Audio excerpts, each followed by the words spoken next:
Tá no ar mais um podcast da UFABC Divulga Ciência, o seu canal de incentivo e divulgação científica.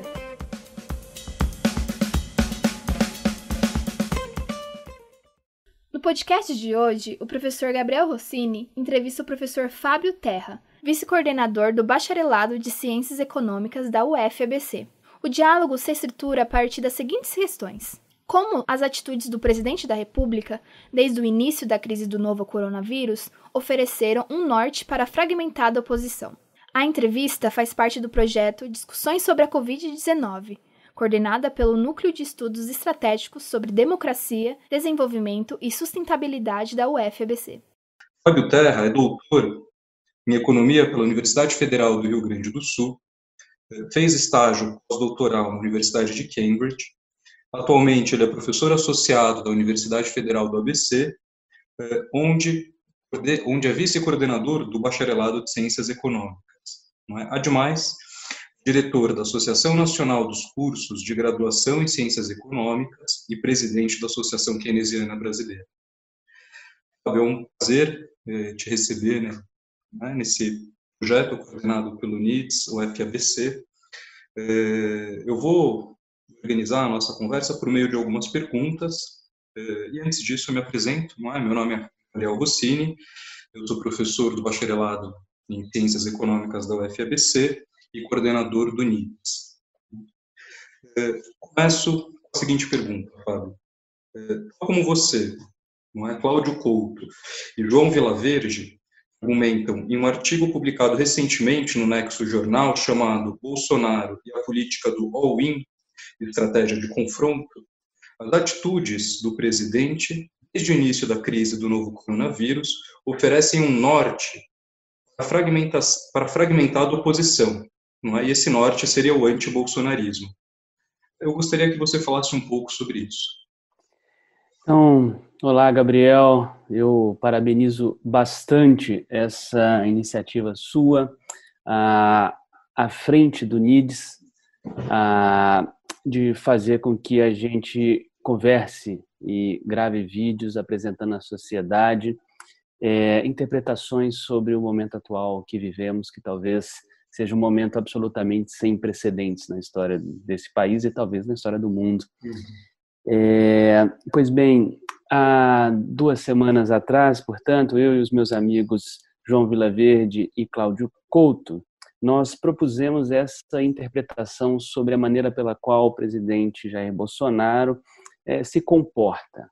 É uma maneira que, à primeira instância, parece errática, sem uma lógica interna, mas quando alguma coisa parece sem uma lógica, mas é repetido, essa coisa sem aparente lógica, ela acontece regularmente, talvez aí esteja a lógica. Então, foi isso que a gente passou a investigar e a tentar notar.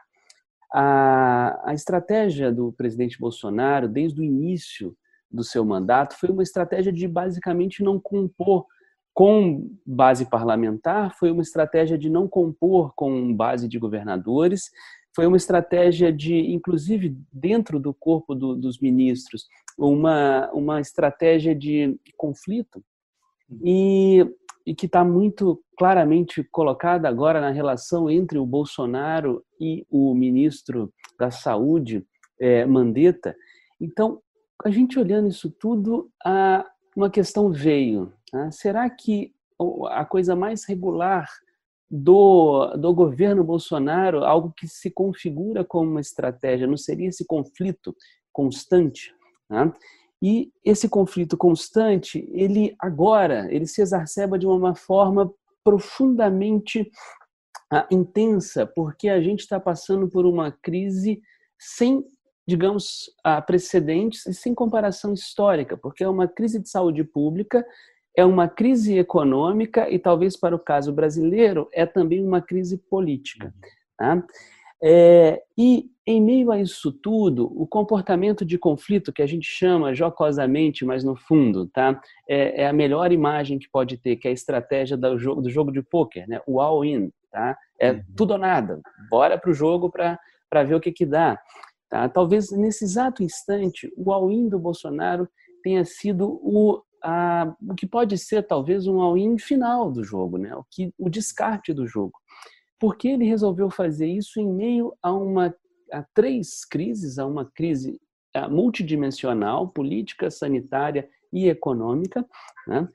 E isso daí talvez seja o caminho de conflagrar não um consenso em relação a uma alternativa, mas um consenso em relação à possibilidade do que está instituído não poder permanecer. É daí que talvez a construção do antibolsonarismo, tá, que pode se assemelhar à construção do antipetismo lá atrás, a construção do antibolsonarismo agora seja um elemento de consenso.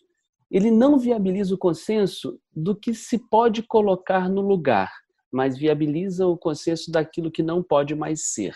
Isso que não pode mais ser é essa forma conflituosa do governo Bolsonaro, tá, para com tudo. Uhum. Bacana. Falando de viabilidade, não é? O que então viabiliza a política do all-in constante do presidente? Então, na leitura que eu, João e o Cláudio fizemos, né, tem dois elementos que são da estratégia do Bolsonaro e tem um elemento que é a estratégia da oposição, e esses três elementos permitem que esse all-in permaneça na medida em que o governo não tem base nenhuma e, portanto, todos os governos que se assemelharam à situação que o Bolsonaro hoje está, por exemplo, governo Jango, tá? Governo Dilma, governo Collor, todos os que chegaram nessa situação caíram. Por que o governo Bolsonaro não caiu? Tá? Tem alguma coisa que permite essa estratégia do all-in acontecer, e o que a gente entende é, por um lado, o governo Bolsonaro sabe usar muito bem as redes sociais, ele se antecipou a isso, tá, em relação a todos os outros quadros políticos relevantes desse país, e ele conseguiu capitalizar muito bem o uso da rede social para formar um discurso de coesão.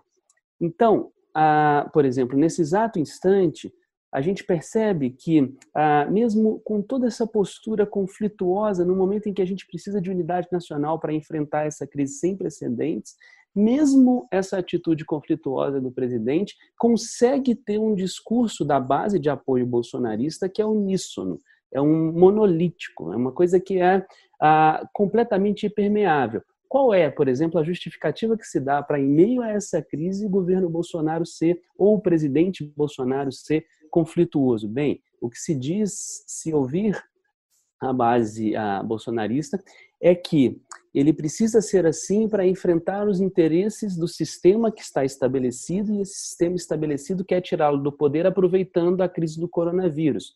Então, percebamos, ele tem uma capacidade muito grande de construir, tá, usando toda uma série de robôs, mas tendo um gabinete de construção de discurso, consegue unir uma base.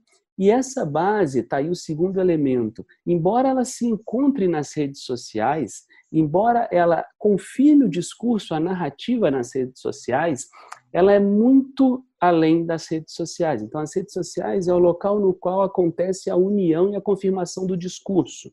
Mas, como a gente pode ver, tá, nos lamentáveis, não vou nem dizer protesto, mas nas lamentáveis passeatas e carreatas a favor do Brasil não pode parar, que nós vimos ao longo dessas 2 últimas semanas, a rede social é só o ponto de encontro e confirmação do discurso, mas a militância bolsonarista sai da rede social e vai para a realidade. Vai fazer protesto, por exemplo, aqui em São Paulo, na Paulista, no domingo, está carregando um caixão, uma cena lamentável. Mas percebamos, a capacidade de mobilização de militância é muito maior do que na rede social apenas. Ela sai da rede social e vai para a sociedade. Então, aqui nós temos os 2 pontos do funcionamento do bolsonarismo enquanto discurso e prática.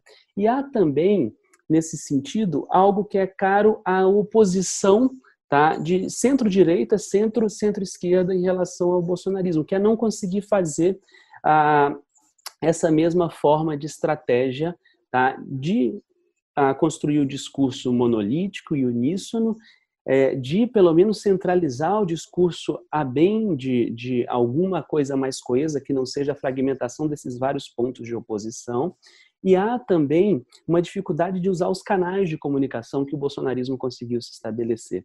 Então, esses dois elementos que eu comentei, a unicidade do discurso e o discurso muito coeso, que sai das redes sociais, parte dela, mas sai dela e vai para a realidade das ruas, por exemplo, das carreatas, por exemplo. E, por outro lado, né, a dificuldade que a oposição ao bolsonarismo como um todo, portanto, de centro-direita até a esquerda, tem de usar os mesmos canais e fazer o mesmo discurso, isso tudo permite que a estratégia do all-in do Bolsonaro, na nossa visão, permaneça.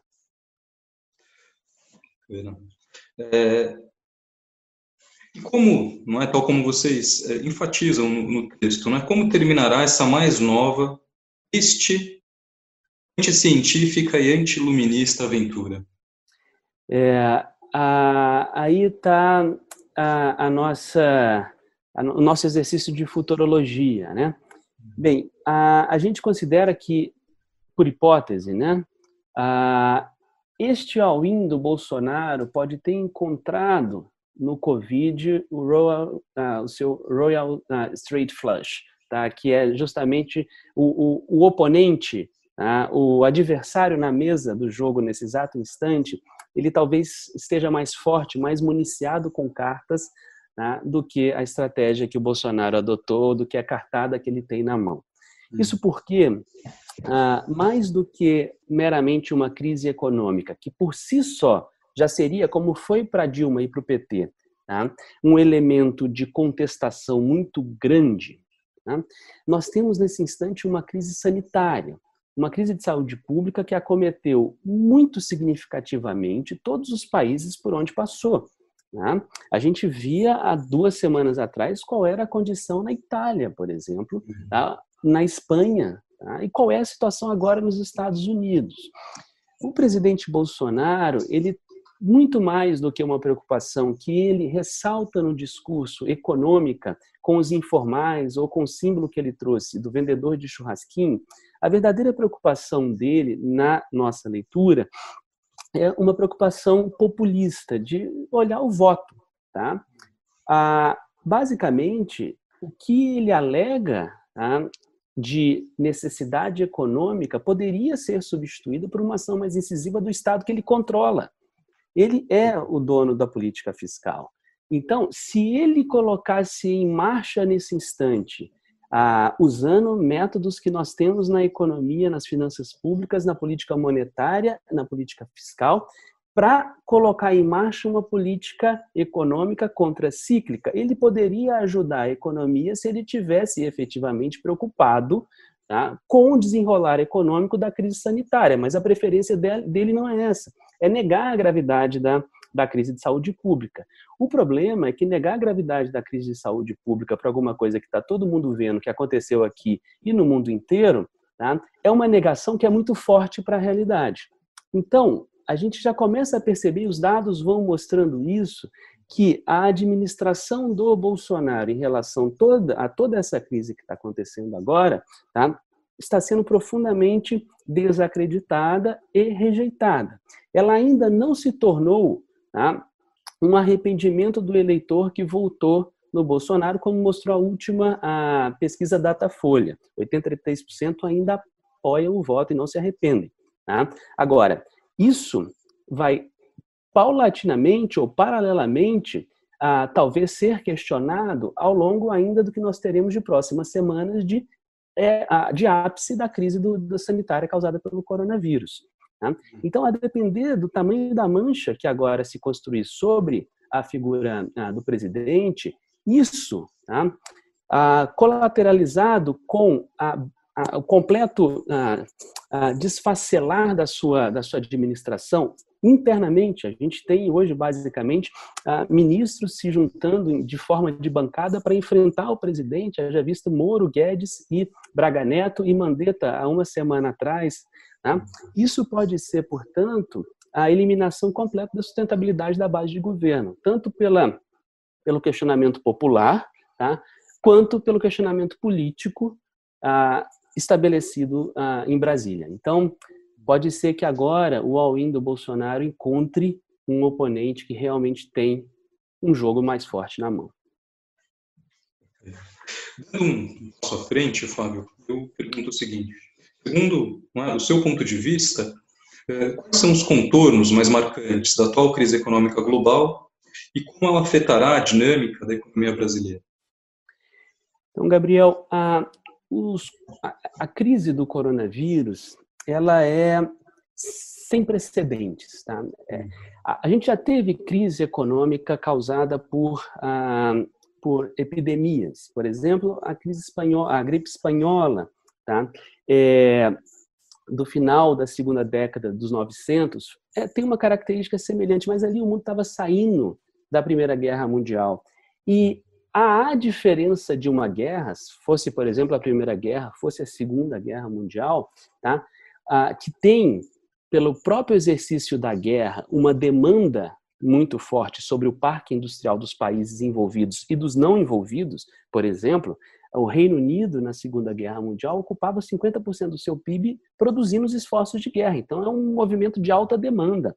Tá? Idosos, mulheres, crianças são levadas à produção, tá? Em cenário de guerra. Agora, não.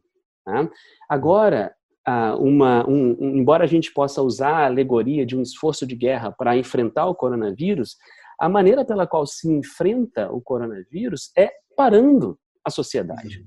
Tá? Lockdown é lockdown da atividade. Então, toda atividade produtiva está parada, a não ser aquilo que é essencial para a sobrevivência, que está mantido de uma forma racionalizada.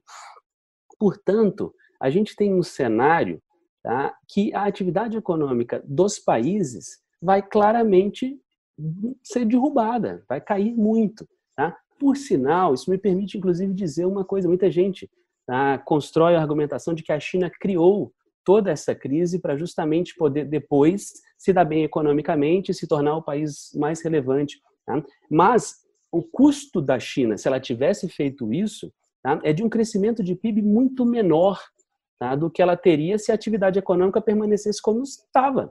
Tá? Então não faz sentido lógico-econômico nenhum essa argumentação. E é claro que o Brasil não está diferente do resto do mundo, a gente vai ser profundamente afetado. Só que para a gente, o buraco talvez seja mais embaixo, porque a gente já vinha de uma situação de estagnação econômica, tá? Desde 2017, se a gente vai até 2014, a gente teve decrescimento do PIB, depois 3 anos de crescimento de 1%. A gente estava estagnado. Tá? Enquanto o mundo, por exemplo, o mundo dos nossos pares, dos países emergentes, estava crescendo por volta de 3,5%. Tá? Em média, ou seja, a crise nos pegou de uma maneira muito estagnada. E isso é muito ruim, porque a economia brasileira já não vinha conseguindo crescer, já estava destruindo o seu parque produtivo, a economia já estava perdendo capacidade de produção por causa da ociosidade grande, seja das indústrias que nós chamamos de capital, seja da sua mão de obra que está desempregada e está desalentada em nível recorde. E agora a gente ainda vai ter fizéssemos ou não o lockdown, a gente teria o impacto da crise econômica de qualquer forma. As pessoas não vão sair por aí gastando dinheiro no momento em que a gente não sabe, tá, se amanhã a gente vai estar internado num hospital, se a gente vai ter um leito de UTI ou não. Portanto, o impacto da crise acontecerá de qualquer forma. Isso vai encontrar uma economia brasileira profundamente estagnada. Então, o impacto aqui talvez seja maior do que nos países, nossos pares e nos países avançados. Fábio, por fim, quais são as medidas necessárias para ao menos atenuar as consequências da crise no Brasil? Então, Gabriel, necessariamente nós precisaremos do setor público atuando e dentre, tá, União, estados e municípios, União é quem tem capacidade maior de fazer política fiscal, é a única que tem capacidade de fazer política monetária e, portanto, a gente vai precisar da União como nunca na história desse país se precisou da União. Tá? E, portanto, que é importante que a gente entenda que a União vai precisar, ela vai precisar amplificar e fazer chegar o mais rápido possível a sua renda básica emergencial às pessoas. Seria muito relevante que a União aumentasse um pouco o dispêndio de R$600 por pessoa para 1.000. Né? Ela já tem um abono maior para mães solteiras, Porém, seria necessário que a população como um todo, atendida por essa renda básica emergencial, tivesse a chance de ganhar R$1.000. R$1.000, por exemplo, significa basicamente a renda, tá, que 60% dos brasileiros têm, de acordo com os dados da PNAD. Portanto, seria muito importante se a gente conseguisse fazer chegar e rápido a este valor. Para além, já veio há alguns dias atrás a medida provisória sobre o mercado de trabalho. Na minha opinião, essa medida ainda foi relativamente modesta, porque, por um lado, tá, embora ela mantenha de alguma forma a renda das pessoas, tá, ela vai acabar implicando que muitas pequenas, micro e médias empresas continuem tendo que despender para custear de alguma maneira a folha de trabalho, a folha de pagamento. O problema é que o custo para se pegar um financiamento agora, para se custear uma folha de pagamento, ainda que, tá, você, talvez o microempresário ou o pequeno empresário vai ter que custear só uma parcela dessa folha de pagamento, ainda assim, pegar um financiamento para isso no momento em que eles não estão vendendo nada é muito ruim. É um custo de oportunidade muito grande. Talvez seja melhor efetivamente fechar a empresa, tá, e depois tentar reabri-la em algum outro momento.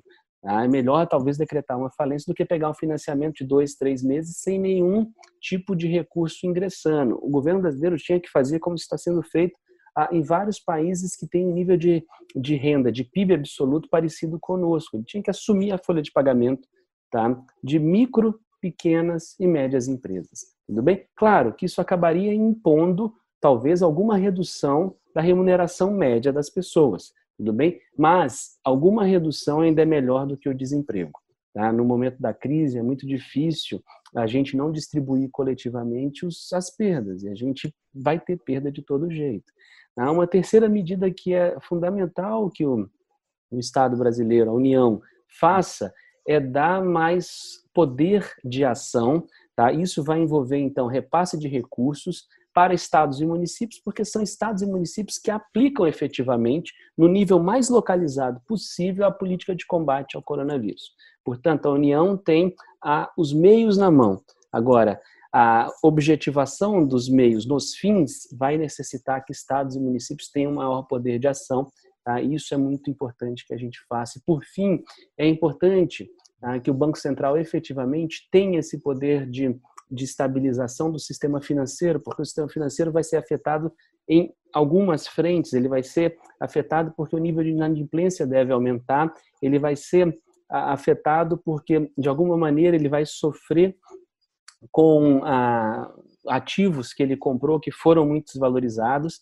Ele também deve sofrer por conta de não conseguir, talvez, desarmar posições que ele estava colocado, porque o cenário econômico até 1 mês e meio atrás era e, de repente, ele foi desfeito muito rapidamente. Portanto, essas 4 frentes de ação exigem a União, porque a União é dona do Tesouro Nacional, faz política fiscal, a União é controladora do Banco Central, ela faz política cambial e, sobretudo, monetária, e todas estas são requeridas agora para a gente poder, como você muito bem disse, amenizar, atenuar o tamanho da recessão, sabendo que fazer com que o setor público sozinho retire a recessão, tá, é impossível. Portanto, é exatamente isso. Sem medidas nenhuma, a recessão vai ser extremamente profunda. Com medidas, tá, ela pode ser atenuada. Ótimo, Fábio, fico muito agradecido pelo seu interesse e disponibilidade e voltamos a nos falar. Muito obrigado, Gabriel.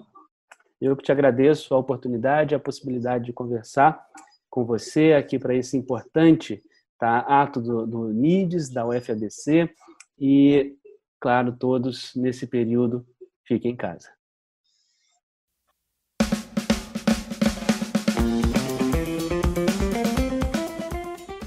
Ficha técnica. Entrevistador, Gabriel Rossini. Entrevistado, Fábio Terra. Edição de som, Bruna de Souza. Música, Breeds, Dan Lebowitz.